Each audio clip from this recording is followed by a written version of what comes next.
प्रिय विद्यार्थियों नमस्कार। हम बात कर रहे थे राजस्थान के गौरव, और राजस्थान के गौरव में हमने चर्चा कर ली थी बाबा रामदेव पर। आगे वाला जो बिंदु है उसमें हम जो बात करेंगे वो आज बात करेंगे संत जंभेश्वर के बारे में। प्रिय विद्यार्थियों, संत जंभेश्वर के संदर्भ में एक पहले प्रश्न भी बोर्ड के एग्जाम में पूछा गया है, प्रकृति से जोड़ते हुए। विशेष रूप से इन्होंने यानी कि प्रकृति की रक्षा का मूल संदेश दिया, प्रकृति से जुड़ने का मूल संदेश दिया। और इसी क्रम में यहाँ पर कहा गया है कि प्रकृति प्रदत्त समाज, जीवन हमारे देश की मूल आत्मा है। इसी आत्मा के तत्वान्वेषी और सशक्त उद्घोषक थे संत जंभेश्वर जी। श्री कृष्ण जन्माष्टमी को जन्मे संत जंभेश्वर जंभोजी के नाम से भी भक्तों में प्रसिद्ध है। इनका जन्म नागौर जिले के पीपासर गांव में हुआ था। बाल्यकाल से ही वे चिंतनशील प्रवृत्ति के थे। 34 वर्ष की आयु में माता पिता का देहांत हो जाने के पश्चात आपने सारी संपत्ति दान कर दी और सामाजिक उत्थान में लग गए। उन्हें लोग जंभोजी कहा करते थे। प्यारे विद्यार्थियों, यहाँ पर संत जंभेश्वर के संदर्भ में लेखक ने बताया है कि ये एक तरह से प्रकृति से जुड़े हुए थे।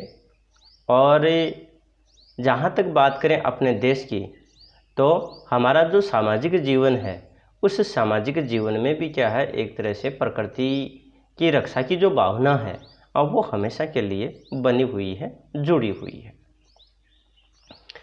प्यारे विद्यार्थियों, यहाँ पर लेखक ने बताया है कि इसी आत्मा के तत्वान्वेषी और सशक्त उद्घोषक जिनका नाम था जंभेश्वर जी, इनका जो जन्म है वो कृष्ण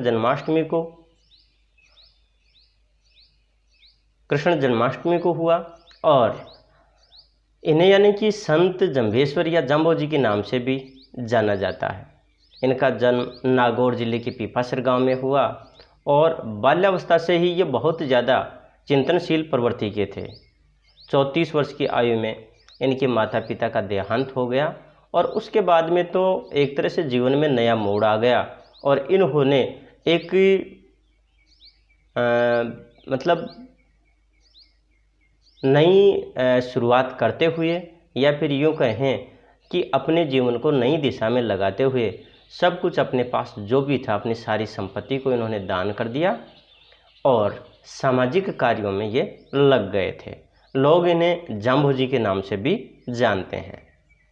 उसी क्रम में आगे इनके संदर्भ में कहा गया है कि आप बीकानेर जिले की नोखा तहसील के समराथल दोहरा आए और अपना मुकाम बनाया। इसी स्थान पर उन्हें दिव्य ज्ञान की प्राप्ति हुई तथा ईस्वी 1485 की कार्तिक अष्टमी को उन्होंने प्रथम उपदेश दिया। समाज में धर्म स्थापना व प्रकृति से सहजीवन के उद्देश्य को ध्यान में रखते हुए उन्होंने जीवन हेतु 29 नियम बताए। प्यारे विद्यार्थियों, यहाँ पर जो संत जंभेश्वर के बारे में जो बताया गया है कि ये बीकानेर जिले की जो नोखा तहसील है वहाँ पर समराथल दोहरा जो स्थान है वहाँ पर ये आए और मूल जो मुकाम है, अपनी जो गद्दी वहीं पे स्थापित की या फिर अपना जो धाम है वहीं पे स्थापित किया। और यहीं पर इनको दिव्य ज्ञान की प्राप्ति हुई, कैवल्य की प्राप्ति हुई। 1985 में, ईस्वी 1985 यानी कि कार्तिक अष्टमी, वहाँ पर इन्होंने पहला जो उपदेश है वो दिया। इन्होंने जैसे कि धर्म की स्थापना, प्रकृति से जुड़ करके और अपने जीवन को यापन करने का इनका जो मूल उद्देश्य था और वही उन्होंने संदेश दिया। इसी क्रम में आगे देखिए,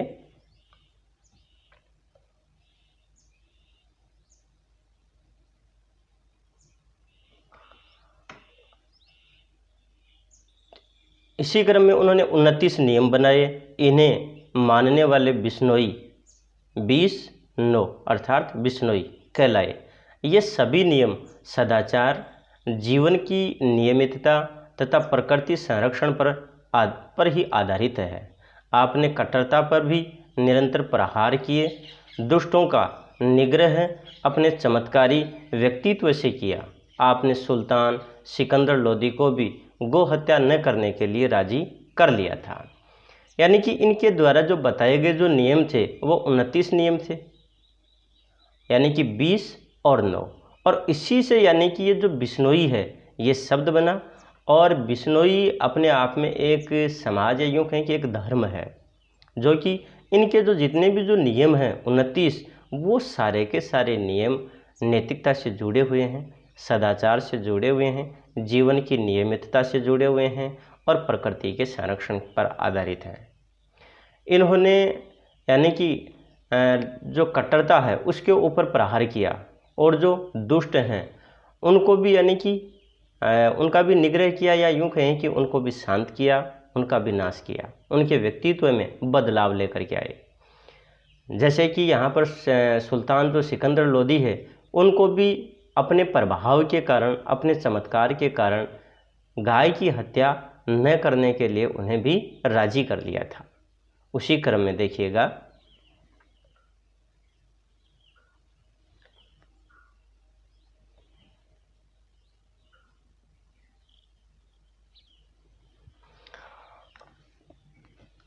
समाज को संत जम्भेश्वर जी के नेतृत्व से एक नई संजीवनी मिली।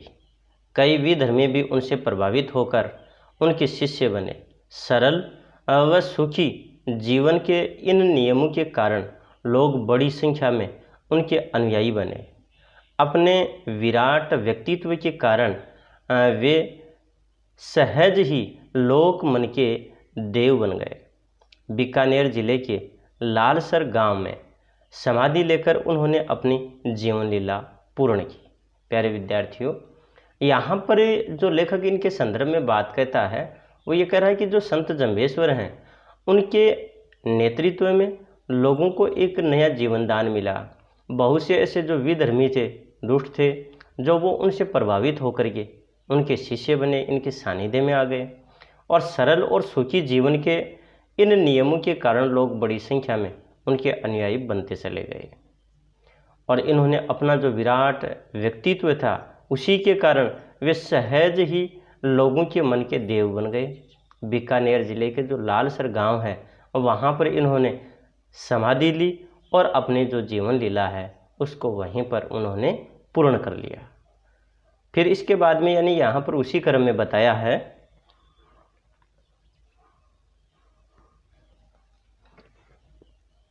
संत जम्भेश्वर जी तो चले गए किंतु उनके अनुयायियों ने उनके बताए मार्ग का अनुसरण अपना बलिदान देकर किया। प्रकृति की रक्षा हेतु दिया गया वह बलिदान अत्यंत प्रेरक एवं अद्वितीय है।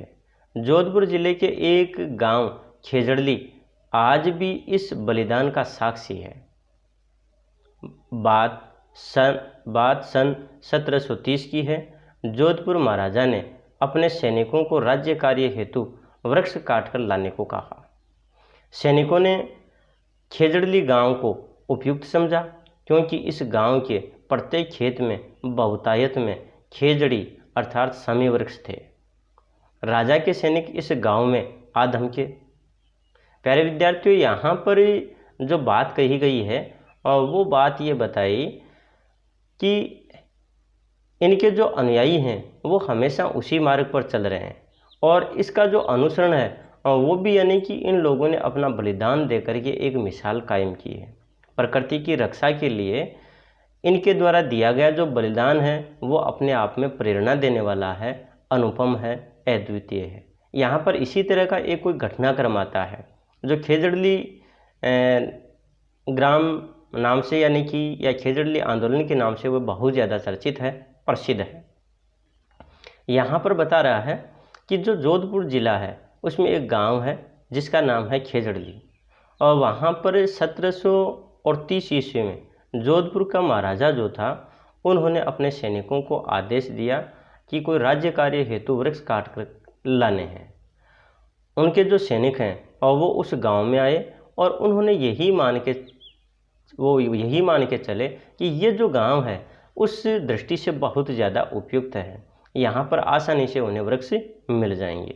इसलिए उन्होंने क्या कि गांव में जो खेत में बहुत ज़्यादा संख्या में जो खेजड़ी के जो वृक्ष थे, यानी जिन्हें शमी वृक्ष भी कहा गया है, उनको काटने का प्रयास किया। ये सैनिक वहीं पे सभी आ गए। उसी क्रम में आगे देखिएगा,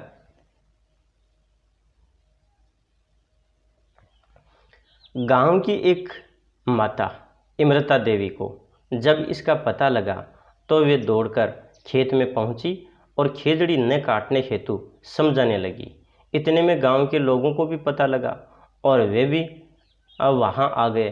राजा के सैनिक तो सत्ता मद में चूर थे ही, मना करने पर भी पेड़ काटने लगे। तो इमरता देवी ने उन्हें ललकारते हुए कहा कि हमारे जीते जी ये वृक्ष नहीं काटे जा सकते। प्यारे विद्यार्थियों, यहाँ पर जैसे ही वो सैनिक वृक्ष काटने के लिए आए तो गांव की एक महिला जिनका नाम था इमरता देवी, वो माता इमरता देवी है, यानी कि वो वहाँ पर पहुँच गई और उन वृक्षों को अर्थात खेजड़ी को न काटने के लिए उनसे आग्रह करने लगी। लेकिन वहाँ पर वो जो सैनिक थे उनको तो राजा का आदेश था, सत्ता में यानी कि सत्ता के नशे में वो चूर चूर थे। मना करने के बाद भी वो नहीं माने। इसलिए वहाँ पर जो गांव के लोग थे वो भी वहाँ पर आ गए थे, उन्होंने भी समझाया, तब भी वो नहीं माने। ऐसी स्थिति में फिर यानी कि वहाँ पर जो इमरता देवी है उन्होंने सबका नेतृत्व करते हुए या फिर उन गांव के लोगों को प्रेरणा देते हुए जो बात कही उसको हम आगे पढ़ते हैं।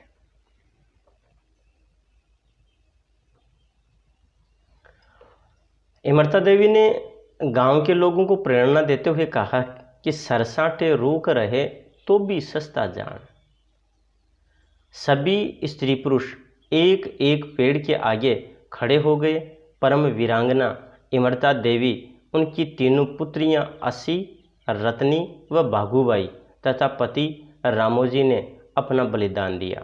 फिर तो गांव वाले भी पीछे नहीं रहे, एक के बाद एक वृक्ष की रक्षार्थ कटते गए। इस प्रकार उस दिन लगभग 363 लोगों का बलिदान उस खेजड़ली ग्राम में हुआ। वे सभी बलिदान करने वाले जंभेश्वर जी के ही अनुयायी थे। आज भी उनकी स्मृति में प्रतिवर्ष मेला भरता है। हजारों लोग आते हैं, उन्हें अपना श्रद्धा सुमन अर्पित करते हैं तथा प्रकृति व पर्यावरण संरक्षण का संकल्प लेते हैं। यही कारण है कि बिश्नोइयों के गांव में वृक्ष आज भी नहीं काटे जाते, हिरण नहीं मारे जाते। प्यारे विद्यार्थियों, यहाँ पर यानी कि इमरता देवी ने लोगों को प्रेरित करते हुए कहा कि सर साठे रूख रहे तो भी सस्ता जान, अर्थात कि सर के बदले में अगर पेड़ बचता है तो भी ये जो सौदा है, ये व्यापार है, ये सस्ता ही है। इसलिए हमें अपने आप को आत्मोत्सर्ग करने से कभी घबराना नहीं है। और ऐसी स्थिति में वहाँ पर जो जितने भी स्त्री पुरुष थे वो सभी पेड़ों के लिपट गए, उनके आगे खड़े हो गए।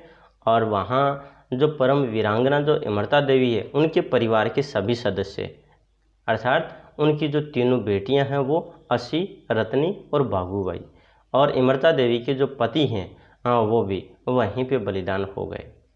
और देखते देखते यानी कि जो गांव वाले व्यक्ति हैं वो कटते चले गए। सैनिक जो हैं उनको बिल्कुल भी यानी कि इस मामले में दया नहीं आई। उन्होंने अपने निर्दयता का पूर्ण रूप से परिचय दिया और इस प्रकार से उस दिन लगभग जो 363 लोग हैं उन्होंने इस खेजड़ली वृक्ष को बचाने के लिए अपने प्राणों की आहुति दे दी। ये जितने भी जो लोग थे जिन्होंने अपने प्राणों की आहुति दी, ये सभी के सभी बिश्नोई संप्रदाय से जुड़े हुए लोग थे, यानी कि जो जंभेश्वर हैं उनके ये अनुयायी थे। और आज उनकी स्मृति में हर वर्ष मेला भरता है। हजारों लोग अपने जो श्रद्धा सुमन अर्पित करने के लिए, वहाँ पर नतमस्तक होने के लिए, अपनी मनोती मांगने के लिए वहाँ पर आते रहते हैं। और प्रकृति और पर्यावरण संरक्षण का वो लोग संकल्प लेते हैं। हमेशा प्रकृति के साथ जुड़े रहने की वचनबद्धता को वो प्रस्तुत करते हैं। वहीं पर जो ये विष्णुई संप्रदाय के जो लोग हैं आज भी उसी विचारधारा पर चले आ रहे हैं। उन्होंने यानी कि एक तो हिरण है और वो वहाँ पर बिल्कुल भी नहीं मारे जाते, कहने का मतलब है कि हिरण का शिकार नहीं किया जा सकता, पेड़ हैं उनको भी नहीं काटा जा सकता।